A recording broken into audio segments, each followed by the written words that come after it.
पिछले एपिसोड में हमने देखा था कि यानहा उस ओवरलोड क्लास के मधुमक्खी को मारने के लिए आ गया था। अब आगे हम देखते हैं यानहा को, जो उसी ओवरलोड क्लास के बीटल की तरह अपने हाथों में एनर्जी बॉल बनाने लगता है और अपने मन में सोचता है, मेरे पास क्रिम्सन फॉग एनर्जी की बस एक आखिरी शॉट है, मुझे इसका पूरा फायदा उठाना होगा, फोकस करना होगा और इसे पहली बार में ही खत्म करना होगा। और वह अपने उस बॉल से बीटल पर अटैक कर देता है, जिससे हम देखते हैं एक बहुत बड़ा ब्लास्ट होता है। इसका रेंज इतना होता है कि ये उस मधुमक्खी के नेस्ट के आर पार भी हो जाता है। फिर याना को देखते हैं, जो धूल हटने के बाद कहता है, क्या ये काम किया? हम देखते हैं उसके अटैक से कुछ नहीं हुआ होता और सारी मधुमक्खियां उस क्रिम्सन फॉग को एब्जॉर्ब करने लगते हैं। उसे देख के याना कहता है, ये तो बहुत बुरा हुआ। सीन शिफ्ट होता है जिनयांग पे, जो उस डिवाइस को ठीक करते हुए कहती है, किसी ने सचमुच में इस एनालाइजिंग डिवाइस के साथ छेड़छाड़ किया है। ठीक है, तो ये अब ठीक हो गया। अब ये क्रिम्सन फॉग को ठीक तरह से मेजर कर पाएगा। जैसे ही वो डिवाइस ठीक होता है, उसे डेंजर बताने लगता है। क्रिम्सन फॉग ज्यादा ही बढ़ रहा है। ये सुन के जिनयांग अपने मन में सोचती है, ये रीडिंग इतना ज्यादा कैसे है? ये तो अलर्ट सीमा से भी दुगुना है। जब भी उसे एक जोरदार हवा का प्रेशर महसूस होता है और वह जिस गुफा में छिपी हुई थी उसके बाहर देखते हुए कहती है, क्या बाहर बहुत बड़ा ब्लास्ट हुआ? और वह उसके बाहर देखने लगती है और कहती है, ये तो बहुत बुरा हुआ। एक्सप्लोजन से रेड फॉग स्प्रेड हो गया होगा और वे जरूर घने हो गए होंगे। फिर वह उस हाउंड क्लास के आयरन आर्मर मधुमक्खी को देखती है और कहती है, इस मधुमक्खियों के झुंड ने हाई क्वांटिटी में रेड फॉग को एब्जॉर्ब कर लिया है, इसीलिए वे इतनी तेजी से एवॉल्व हो गए। यहाँ तक कि सबसे कमजोर स्काउट क्लास हाउंड क्लास में एवॉल्व हो गया। फिर वहाँ से सीन शिफ्ट होता है यानाओ पे, जो मधुमक्खियों से फाइट कर रहा होता है। हम देखते हैं एक मधुमक्खी उस पर अटैक करती है और वह उसे डॉज करता है। फिर वह अपने हाथ को ट्रांसफॉर्म करते हुए मन में सोचता है, डैम इट, मैं जितना फाइट करता हूँ वे उतना ही ज्यादा आ जाते हैं और वे भी ज्यादा ताकतवर हो जाते हैं। और इस रेड फॉग के बावजूद मैं अपनी एनर्जी को उपयोग उससे कहीं अधिक तेजी से कर रहा हूँ, जितना कि मैं उससे पुनः प्राप्त कर सकता हूँ। और अगर ऐसे ही चलता रहा तो मैं पूरी तरह से ड्राई हो जाऊंगा। फिर सीन शिफ्ट होता है जिनयांग पे, जो यानहा को देखते हुए अपने मन में सोचती है, क्या वो ठीक हो सकता है? फिर वह यानहा को देखती है जिसके अंदर क्रिम्सन फॉग जा रहा होता है। उसे देख के कहती है, एक सेकंड, उसके नेक में तो रेड फॉग के लक्षण दिख रहे हैं, क्या उसके प्रोटेक्टिव सूट के साथ भी छेड़छाड़ किया गया है? फिर वह अपने डिवाइस को देखती है जो बढ़ता ही जा रहा होता है। ये देख के वह चौंक जाती है और कहती, ये रीडिंग तो अभी भी बढ़ रहा है, मुझे लगता है कि वह कंट्रोल खोने वाला है। फिर वह अपने हाथों में एनर्जी गैदर करते हुए कहती है, मुझे सबसे पहले यानहाव के आसपास से रेड फॉग को दूर करना होगा। फिर वह उस विंड प्रेशर बुलेट को यानहाव के पास छोड़ देती है और उसे एक्सप्लोड कर देती है, जिससे हम देखते हैं यानहाव के पास जितने भी क्रिम्सन फॉग होते हैं उससे वह दूर हो जाते हैं। ये देख के यानहा सोचता है, अब तो लग गए, किसने रेड फॉग को उड़ा दिया? मेरे एनर्जी सोर्स को तो ही कट ही कर दिया। भाई वो तो बस मदद करना चाहती थी, उसे लगा कि तुम क्रिम्सन फॉग के कारण तुम अपना माइंड लूज कर दोगे, इसीलिए वो तुम्हारे पास से जितने भी क्रिम्सन फॉग थे उसे उड़ा दिया। यार छोड़ो, वीडियो में आगे बढ़ते हैं। हम देखते हैं वो मधुमक्खियां यानहा पे अपने स्टिंग से अटैक कर देती है। यानहा को देखते हैं जो जल्दी से अपने हाथ को ट्रांसफॉर्म कर लेता है और उस सारे स्टिंग को ब्लॉक करने की कोशिश करता है, लेकिन वह पीछे घिसका जाता है। फिर वह अपने हाथों में उस स्टिंग को लगे हुए देख के अपने मन में सोचता है, ये स्टिंग तो पॉइजनस है, जो तुम्हारे बॉडीज को पैरालाइज कर देते हैं। यानहाव ये सोच ही रहा होता है कि जब यानहाव के ऊपर से फिर से वे मधुमक्खी अपने स्टिंग से अटैक कर देते हैं। जब यानहाव को महसूस होता है कि वह स्टिंग उसके बहुत ही करीब आ गए हैं और वह अपने मन में सोचता है, डैम इट, मैं इसे डॉज नहीं कर सकता। जब हम देखते हैं कोई स्पीड में आता है और उस अटैक को अपने पीठ पे लेता है। उसे देख के यानहाव कहता है, एजेंट लिन। हम देखते हैं एजेंट लिन को, जो कहता है, फाइट अभी खत्म नहीं हुआ है, फोकस करो। जब भी हम देखते हैं और भी मधुमक्खियां उन दोनों पे अटैक करने आ जाती है। जब भी उन मधुमक्खियों पे कोई अटैक करता है, हम देखते हैं ये और कोई नहीं, कैप्टन सॉन्ग होती है, जो अपने स्नाइपर से उन सभी मधुमक्खियों को खत्म कर दी होती है। यानहाव उसे देखते हुए कहता है, कैप्टन सॉन्ग, तुम दोनों यहाँ क्या कर रहे हो? ये सुन के कैप्टन सॉन्ग यानहाव से कहती है, तुम्हें सपोर्ट प्रोवाइड करने के लिए हेडक्वार्टर ने हमें ऑर्डर दिया है। फिर वह जोर से चिल्लाते हुए कहती है, सभी यूनिट चार्ज करो और इस सारे कीड़े को खत्म कर दो। ये सुन के हम देखते हैं 2-3 लोग अपने फ्लेम गन से उन मधुमक्खियों को जलाने लगती है और कैप्टन सॉन्ग सभी से चिल्लाते हुए कहती है, ये टीम हाई हीट के साथ आगे के पैसेज को सप्रेस करके रखेंगे और B team mid range cover करेंगे फायर के साथ, और एजेंट लियू और तुम यानहा, तुम दोनों पीछे हटो और रीग्रुप हो जाओ। ये सुन के लिन कहता है यस। जब भी हम देखते हैं एक मधुमक्खी अपने स्टिंग से एजेंट लिन पे अटैक कर देता है। ये देख के एक सोल्जर कहता है, ये तो बहुत फास्ट है, एजेंट लिन केयरफुल रहे।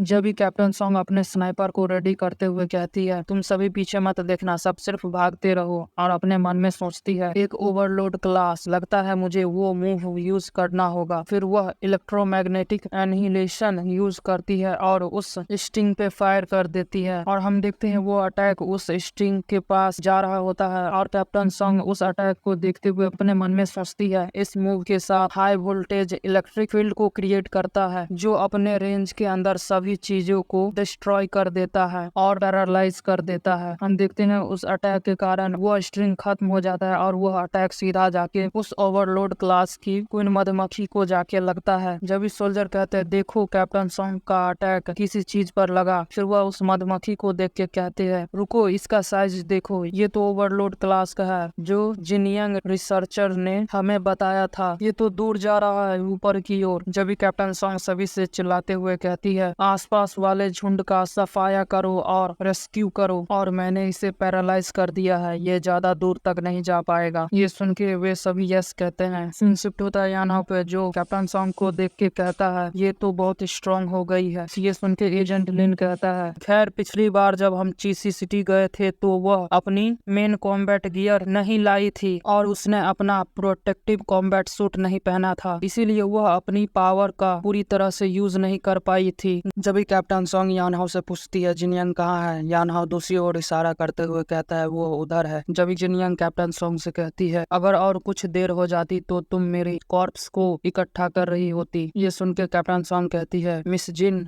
ये मत भूलो कि जब हम वापस आए तो तुम मौज कर रही हो, तुम अब भी मुझ पर उस आखिरी बार के लिए एहसानमंद हो जब मैंने तुम्हें बचाया था। जब इस सोल्जर उसे रिपोर्ट करता है, कैप्टन सॉन्ग, हमारा प्राइमरी ऑब्जेक्ट कंप्लीट हो गया है, हमने घायलों को बचा लिया है, अब आप आगे ऑर्डर दीजिए। तभी कैप्टन सॉन्ग कहती है, मधुमक्खियों के झुंड का सफाया करो, इस बीस्ट के घोंसले के खतरे को खत्म कर दो। हम देखते हैं वे लोग इधर बात कर रहे होते, तभी यानहाओ उस क्रिम्सन फॉग में छुप के जाने लगता है और अपने मन में सोचता है, इस बार मैं इस अवसर का उपयोग करके चुपचाप क्रिम्सन फॉग के एनर्जी को फिर से लेने की कोशिश करूंगा। और वह अपने बॉडी में क्रिम्सन फॉग को एब्जॉर्ब करते हुए कहता है, आखिरकार उस आखिरी क्रिम्सन फॉग वाले कैनन एक्सप्लोजन से क्वीन मधुमक्खी अंत में नहीं मरी, फिर भी मुझे कोशिश करना होगा। फिर वह अपने बॉडी की ओर देखते हुए कहता है, तो मैं फिर पूरी तरह से चार्ज हो गया। जब भी उसे कुछ आवाज आता है और वह पीछे मुड़ के देखता है, हम देखते हैं कैप्टन सॉन्ग और एजेंट ली वे सभी किसी और देख रहे होते हैं। हम देखते हैं ये और कोई नहीं, वही क्वीन मधुमक्खी होती है जो वहाँ के सारे क्रिम्सन फॉग को एब्जॉर्ब कर रही होती है।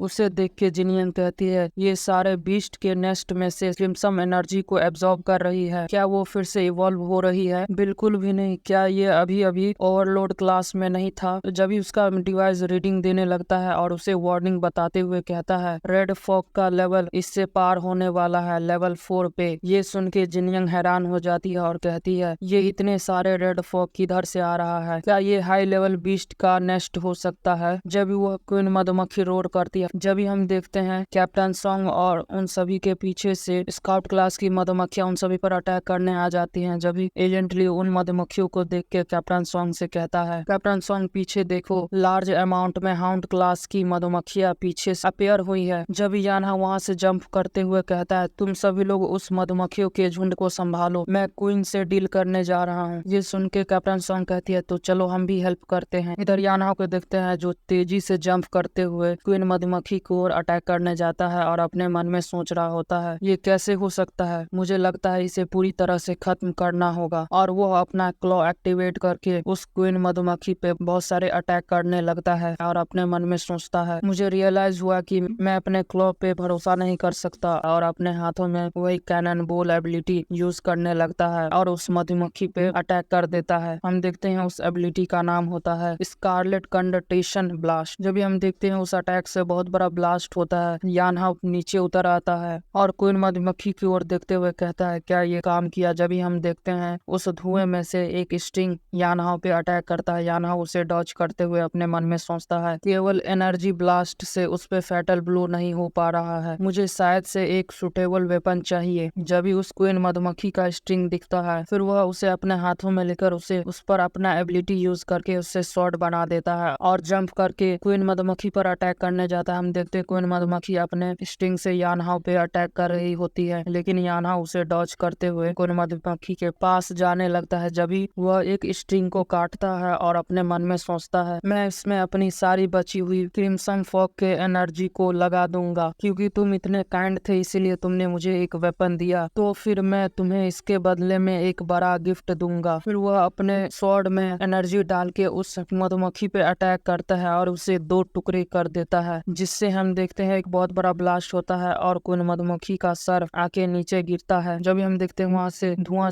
हटता है, तो हम देखते हैं वहां पे एक रेड क्रिस्टल होता है। यानहाउ उसे देख के कहता है, ये तो ओवरलोड क्लास का बीस्ट कोर है, और वह उसे ले लेता है और अपने चेस्ट में लगा लेता है, जिससे हम देखते हैं उसके अंदर बहुत सारा क्रिम्सन एनर्जी जाने लगता है। उस कारण उसे थोड़ा पेन होता है और अपने मन में सोचता है, ये एनर्जी बहुत पावरफुल है, इसने इंस्टेंटली मेरे क्रिस्टल कोर को एनर्जी से भर दिया, मैं और नहीं सह सकता। और वह घुटने के बल गिरने ही वाला होता है, लेकिन वह शॉट से अपने आप को बचाए रखता है। सीन शिफ्ट होता है, हम देखते हैं एक अटैक पे जो सारी मधुमक्खियों को खत्म कर देती है। जब भी एजेंट लिव कहता है, कैप्टन सॉन्ग हमने झुंड का सफाया कर दिया है। जिनियन को देखते हैं जो उन मधुमक्खियों को देख कर कहती है, ये इतने कमजोर कैसे हो गए? जब भी कैप्टन सॉन्ग कहती है, चलो हमें यानहाउ का सपोर्ट करना होगा। जब भी उन सभी को कुछ गिरने का आवाज आता है और वो लोग पीछे मुड़ के देखते हैं, हम देखते हैं ये और कोई नहीं यानहाउ होता है जो वहाँ पे बेहोश हो गया होता है। उसे देख के कैप्टन सॉन्ग जोर से यानहाउ का नाम चिल्लाती है, फिर उसके पास भागते हुए जाती है। फिर नेक्स्ट सीन में जिनियन यानहाउ के बॉडी पे डिवाइस लगा देती है और अपने लैपटॉप में यानहाउ के हार्ट को स्पीड को देख के कहती है, हार्ट रेट बढ़ रहा है और न्यूरल सिग्नल्स अवस्थित है, वो रेड फॉग के संपर्क में कुछ ज्यादा ही आ गया है, इसीलिए वो अपना मानसिक संतुलन खो सकता है। ये सुन के कैप्टन सॉन्ग एजेंट लिन से कहता है, मोबाइल मेडिकल पोर्ट का इस्तेमाल करो और उसके न्यूरल ट्रांसमिशन को ब्लॉक करो। ये सुन के एजेंट ली कहता है, ठीक है। फिर सीन शिफ्ट होता है आउटसाइड टेम्पररी कैंप में, जहाँ पे हम देखते हैं यानहाउ को एजेंट लिन एक क्यूब में डाल रहा होता है। उसे देख के एक पेट्रोल टीम का सोल्जर कहता है, एजेंट लिन ब्रदर यानहाउ को क्या हुआ, क्या वो ठीक है? ये सुन के एजेंट लिन कहता है, हाँ वो ठीक है। जब भी कैप्टन सॉन्ग जिनियन से कहती है, तुम टेक्निकल डिपार्टमेंट से हो ना, मैं तुम्हें मेडिकल पोर्ट के मापदंडों को संयोजित करने और उसकी निगरानी करने का काम सौंप रही हूँ। ये सुन के जिनियन कहती है, मैं समझ गई। जब भी वे उस मेडिकल पोर्ट को बंद कर देते हैं, जब भी उस डिवाइस से आवाज आता है, मेडिकल पोर्ट एक्टिवेट हो गया। एनेस्थीसिया इंजेक्शन पोर्ट के अंदर से शुरू होता है। जिनियन को देखते हैं जो कैप्टन सॉन्ग से कहती है, इसे केवल टेम्पररी सप्रेस किया जा सकता है और हमें ट्रीटमेंट के लिए हेडक्वार्टर वापस जाना पड़ेगा। ये सुन के कैप्टन सॉन्ग कहती है, मुझे मालूम है। फिर सीन उठता है यानहाउ के इनर वर्ल्ड में, उसका इनर डेमन उसके गले से पकड़ के उसे उठा लिया होता है और उसे कहता है, तुम अपना बॉडी मुझे दे दो और बीस्ट ट्रांसफॉर्मेशन को एक्सेप्ट कर लो। ये सुन के यानहाउ कहता है, क्या मैं मरने जा रहा हूँ? फिर उसे उसकी मदर फादर का चेहरा उसके सामने आता है और उसे देख के कहता है, मुझे माफ कर देना मदर फादर और जिया जुन, अब ये सब खत्म हुआ। जब भी उसका फादर उसके सामने आके कहता है, अपनी छोटी बहन का ख्याल रखना,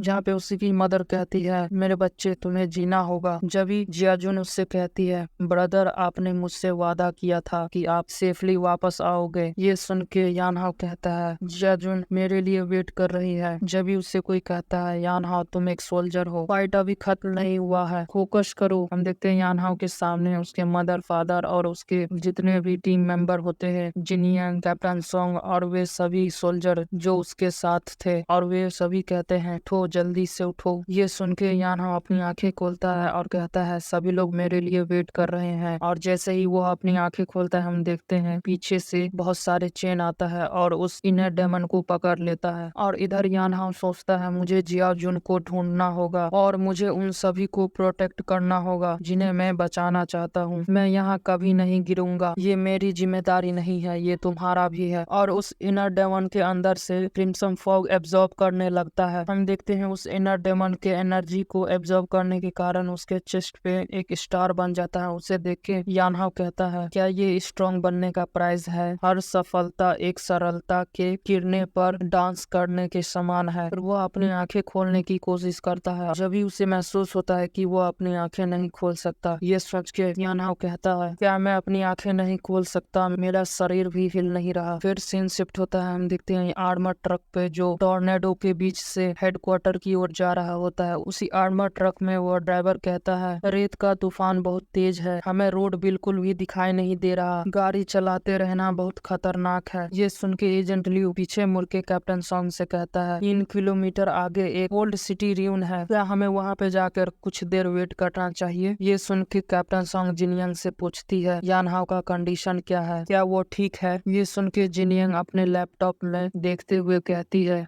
फिलहाल उसके वाइटल सिग्नल्स स्टेबल है लेकिन वह अनकॉन्शियस है, वह होश में नहीं आ सकता। ये सुन के कैप्टन सॉन्ग एजेंट लिन से कहता है गाड़ी को मोड़ो और रुइंस के अंदर ले चलो और पीछे चल रहे व्हीकल को सूचित कर दो। फिर हम देखते हुए रुइंस को जो वे सभी गाड़ी उस रुइन के अंदर चले जाते हैं। जब भी हम देखते हैं कैप्टन सॉन्ग को जो गाड़ी से नीचे उतरते हुए उस जगह को देख के कहती है जिनियंग से जिनियंग यहाँ पे कुछ गड़बड़ लग रहा है, यहाँ के एनवायरमेंट में रेड मिस्ट के कॉन्ट्रिब्यूशन और हीट के सिग्नेचर को स्कैन करो। ये सुन के जिनियंग उस जगह का स्कैन करने लगती है। फिर कैप्टन सॉन्ग 3 सोल्जर से कहती है यानहाओ को प्रोटेक्ट करो, हमारा टॉप प्रायोरिटी है यानहाओ को प्रोटेक्ट करना, ये डायरेक्ट हेडक्वार्टर से ऑर्डर आया है। जब भी हम देखते हैं कुछ बैंडर्स को जो उन लोगों पे घात लगा के बैठे होते हैं और अपने क्रॉसबो में पॉइजन लगा के उन सभी पे अटैक कर देते हैं। ये देख के एजेंटली अपने प्रोटेक्टिव सूट को हार्ड कर लेता है और सभी से कहता है एनिमी हम पे अटैक कर रहे हैं, सभी लोग छिप जाओ। जिनियंग को देखते हैं जो उस एरो से बचते हुए, उसे देख के सभी लोग से कहती है इस एरो में पॉइजन है, सभी लोग इससे दूर रहना। जब भी हम देखते हैं एक बड़ा सा चट्टान कैप्टन सॉन्ग और यानहाओ के मेडिकल पोर्ट पे गिरने वाला होता है। जब भी कैप्टन सॉन्ग सभी से चिल्लाते हुए कहती है सभी लोग दूर हो जाओ और यानहाओ के मेडिकल पोर्ट को जोरदार किक मार के वहां से बाहर कर देती है और खुद भी बच जाती है। जब भी हम देखते हैं उस चट्टान के गिरने के कारण कुछ टुकड़े जिनियंग के ऊपर गिरने वाले होते हैं। जब भी एजेंट लिन वहां पे झट से जाता है और उस सारे अटैक को अपने बॉडी पे ले लेता है और जिनियंग से कहता है जिनियंग गिरते हुए मलबे से सावधान रहो। जब भी हम देखते हैं वे सभी बैंडिट्स नीचे उतर आते हैं और वे लोग उन लोगों को घेरते हुए कहते हैं उन लोगों को भागने मत देना, उनके पास जो भी सामान है उसे छीन लो और अपने हाथों में जो बोतल पकड़े होते हैं उन सभी को वे लोग कैप्टन सॉन्ग की टीम के पास फेंक देते हैं, जिससे हम देखते हैं उस बोतल में से ग्रीन फॉग निकलने लगता है। उसे देख के कैप्टन सॉन्ग अपने नाक को बंद करते हुए कहती है ये अच्छा नहीं है, यह एक डोमिटोर क्लास के बीस्ट का गैस है जो तुम्हारे बॉडी को पैरालाइज कर देता है। जब भी हम देखते हैं वे सभी बैंडेड उस फॉग का फायदा उठाकर अपने क्रॉसबो से उन पर अटैक करने जाने लगते हैं। जब भी हम देखते हैं उसी फॉग में से एक हट्टा कट्टा आदमी एक बड़ा सा एक्स लेके कैप्टन सॉन्ग पर अटैक करने जाने लगता है और हंसते हुए कहता है छोटी बच्ची तुम्हारे पास जो भी सामान है मुझे दे दो। जब भी कैप्टन सॉन्ग उसे एक जोरदार किक मार के दूर फेंक देती है और वह सीधा जाके दीवार में टकराता है। जब भी हम देखते हैं एक हार्पून को जो सीधा जाके यानहाओ के मेडिकल पोर्ट पे जाके लगता है। कैप्टन सॉन्ग उसे देख लेती है और ये मेडिकल पोर्ट को बचाने के लिए उधर भागने लगती है, लेकिन उसका बॉडी अचानक से पैरालाइज हो जाता है और वो वहीं पे गिर जाती है। हम देखते हुए सभी बैंडिट्स को जो उस हार्पून से लगे चैन को खींच रहे होते हैं और हंसते हुए कहते हैं वे लोग इस बॉक्स को मुश्किल से प्रोटेक्ट कर रहे थे, मुझे लगता है कि इसके अंदर बहुत सारा ट्रेजर हो सकता है। जिनियंग को देखते हैं जो उस बॉक्स को पकड़ने के लिए आगे भागने लगती है। जभी एक एरो सीधा जाके उसके पाँव में लगता है और वो वहीं पे गिर जाती है और वो जोर से यानहाओ का नाम चिल्लाती है। और हम देखते हैं यानहाओ को जो उसी मेडिकल पोर्ट में होता है जो उस एनर्जी को एब्जॉर्ब कर रहा होता है।